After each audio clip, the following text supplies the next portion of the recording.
two royal sisters confront each other. There is one obvious thing that separates them. Princess Madeleine and Crown Princess Victoria grew up side by side in Drottningholm Palace and were lucky enough to be born princesses.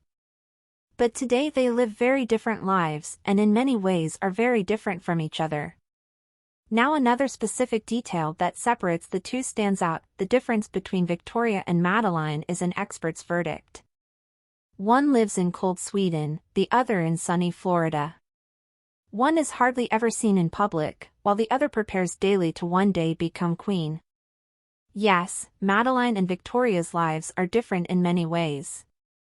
But this goes beyond their roles in the royal family. Even their everyday clothing choices show that Madeleine and Victoria are often opposites. The foreign press has said before that Madeleine often gravitates towards the more luxurious and exclusive, while Victoria can still be seen in both budget and Swedish fashion.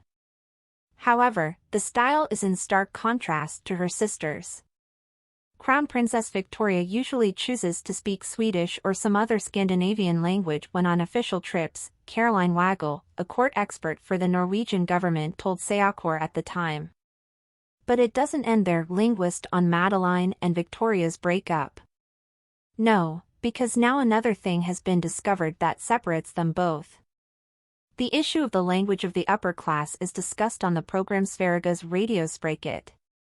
And especially members of the royal family, yes, they belong to the top of the upper class, but here Madeleine and Victoria confront each other.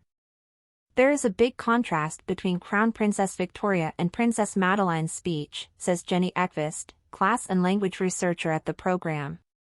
Specifically, it is that there are significantly more upper-class features in Madeleine's language. You may have noticed that she has what the program calls lidnegoi or open and frontal long sound. On the other hand, Victoria, who will one day be queen, is said to have no such traits in her language.